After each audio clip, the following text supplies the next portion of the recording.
The UN Charter comprises a preamble and 19 chapters divided into 111 articles. The Charter sets forth the purposes of the United Nations as the maintenance of international peace and security, the development of friendly relations between states, and the achievement of cooperation in solving international economic, social, cultural, and humanitarian problems. It expresses a strong hope for the equality of all people and the expansion of basic freedoms. The principal organs of the United Nations, as specified in the Charter, are the General Assembly, the Security Council, the Economic and Social Council, the Trusteeship Council, the International Court of Justice, and the Secretariat.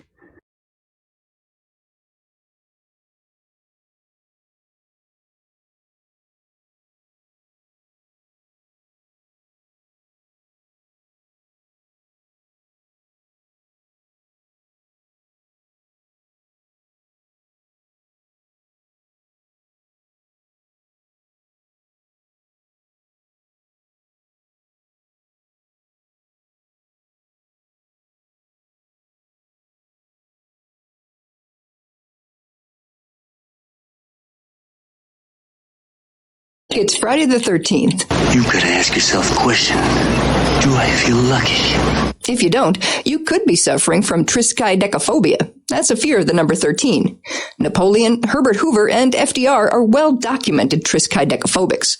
But why do folks think 13 is unlucky, particularly when it falls on a Friday, as it will 3 times this year? The University of Delaware's Thomas Fernsler is known as Dr. 13. He's an expert on the number's bad reputation, which may date back to biblical times. After all, the 13th guest at the Last Supper was Judas. And you know how that worked out for Jesus, who was crucified on a Friday. Other factoids from Fernsler: the first person to die in a car accident was killed in New York City on September the 13th in 1899. Although that was a Wednesday. And the ill-fated flight of Apollo the 13th launched at the 13th minute of the 13th hour, Central Standard Time, on April 11th, 1970. And the numerals in the date 4/11/70 add up to, gasp, 13, as long as you don't include the 19 in 1970. Hey, sometimes superstition can be hard work. Today, some tall buildings lack a 13th floor. Well, they have a 13th floor, but they call it the 14th floor, because the purveyors of bad luck are apparently easily fooled. Meanwhile, over in France, panicky Parisian party throwers can even hire a quatorzième, a professional 14th guest. Like Judas, Mark Twain was allegedly once poised to be the 13th guest at a dinner party. A superstitious friend warned the very rational Twain not to go, but Twain went. It was bad luck, he later remarked. They only had food for 12.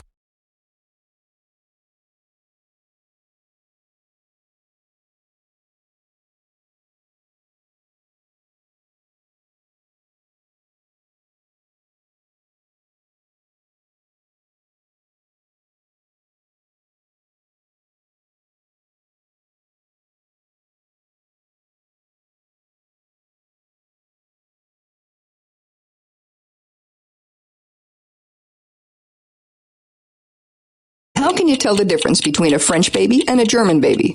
No, it's not that one is wearing a saucy little beret while the other is tucked into a tiny pair of lederhosen. Well, maybe that's part of it. But a new study in the journal Current Biology shows that the babies actually sound different because the melody of an infant's cry matches its mother tongue. We all know that babies start eavesdropping while they're still in the womb, so when they come out, they know their mother's voice. When they're older, they start to imitate the sounds they hear. Eventually they babble, and then start to speak, and then you never hear the end of it. Hey, Mom! But long before that first burble or coo, babies are learning the elements of language. A team of scientists recorded the cries of 60 newborns, 30 born into French-speaking families, and 30 that heard German. And they found that French infants wail on a rising note, while the Germans favor a falling melody. Those patterns match the rhythms of their native languages. So next time you hear a baby cry, listen closely. He could be telling you where he's from.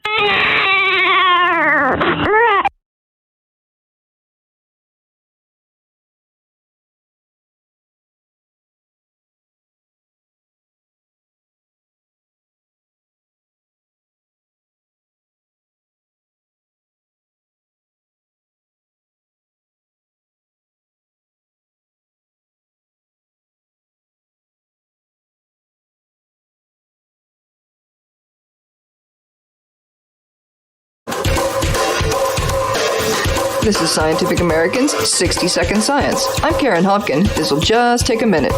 When it comes to lizard sex, size does matter, but not in the way you might think. Because in the June 4th online issue of the journal Current Biology, scientists say that for at least one type of lizard, larger eggs are more likely to make girls, while smaller eggs yield boys. For many animals, the sex of an individual is dictated solely by its chromosomes, but for small alpine lizards, gender isn't so cut and dried. The scientists had earlier found that nest temperature can influence the sex of lizard hatchlings. Cooler nests turn out more boys, no matter what their chromosomes say. At the same time, the researchers noticed that larger eggs seem to make more daughters, but they wanted to put their observation to the test. So they took big eggs and removed some yolk, and voila, they made males. Adding yolk to a little egg was a recipe for a female. This egg size manipulation might allow moms to balance their babies' sexes when a chilly nest would otherwise produce mostly sons. Because when it comes to alpine lizards, sex determination all comes down to a practical yolk. Thanks for the minute. For Scientific American's 60-Second Science, I'm Karen Hopkin.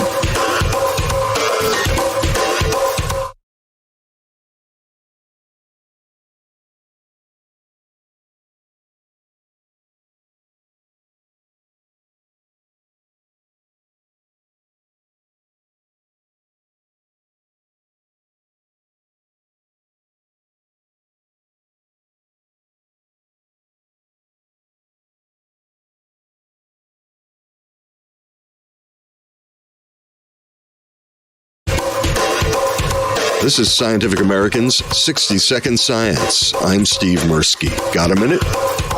It's not just gamblers using science. In many cases, science has benefited enormously from people studying the house. Mathematician Adam Kucharski. He's the author of the new book, The Perfect Bet, How Science and Math Are Taking the Luck Out of Gambling. Back in the Renaissance, actually, probability theory was developed to study these games. I mean, can you imagine having bets where it's not actually clear what a fair game is? For example, in the 17th century, the question came up, do you have the same chance of throwing a 6 by rolling one die 4 times, or of throwing 2 sixes by rolling 2 dice 24 times? That had been around a while, those kind of bets and those kind of questions. And that was, so it's Fermat and Pascal who developed a lot of this theory. And one of the crucial things was this concept of an expected value. You know, if you play a game repeatedly, what do you expect to win on average? And until you have that kind of theory in place, it's very hard to actually compare 2 bets directly and work out which one is more preferable. Pascal figured out that your chances of throwing 1 6 in 4 rolls of a die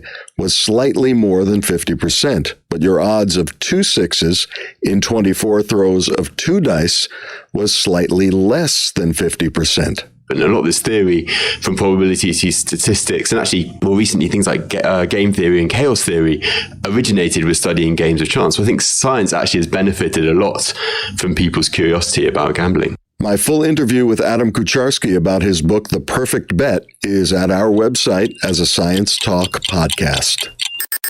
Thanks for the minute. For Scientific American's 60-Second Science, I'm Steve Mirsky.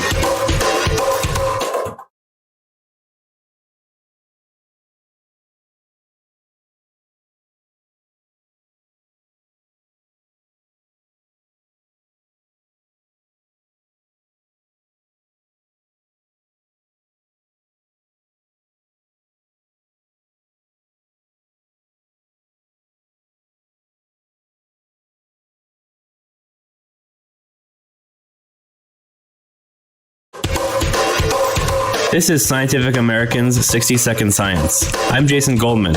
Got a minute? Chameleons have it easy. If they need to hide from a predator, they just change their appearance and disappear against whatever they happen to be standing on. Surrounded by leaves, turn green. Tree trunk, brown it is. But Aegean wall lizards have a different strategy. They live on the Greek islands, and instead of changing their appearance, they find a safer spot.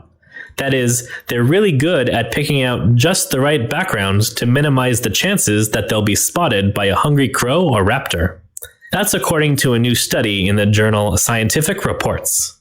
Birds can perceive both visible and ultraviolet light, so researchers snapped regular and UV photos of lizards basking on rocks to figure out how the lizards look to birds.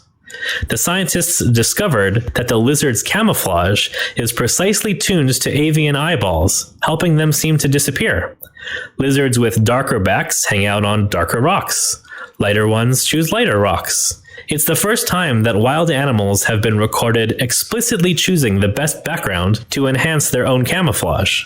Another observation: when lizards aren't under the constant threat of death, they're less picky. On the island with the lower risk, this kind of background choice to improve their level of camouflage is much less evident than on the islands with high predation risk. University of Cambridge zoologist Kate Marshall, lead researcher of the study.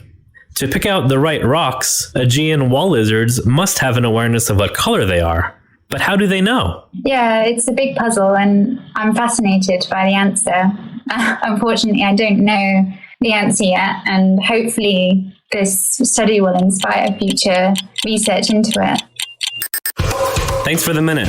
For Scientific American's 60-Second Science, I'm Jason Goldman.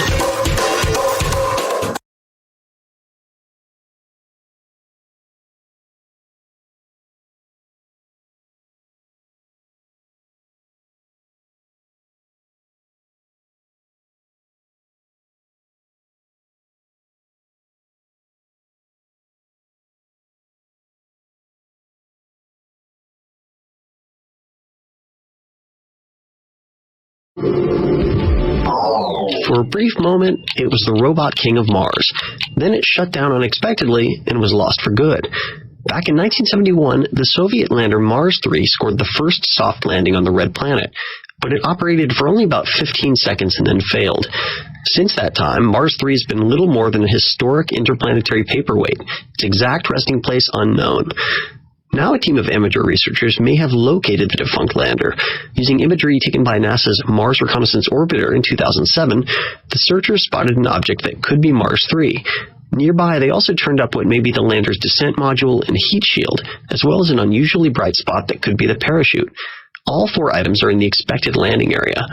A follow-up photo of the region acquired by the NASA orbiter in March has strengthened the case, but the researchers will keep poring over the available imagery to make sure. Unfortunately, there's no way to get a closer look, because the current robot king of Mars, the Curiosity rover, is thousands of kilometers away.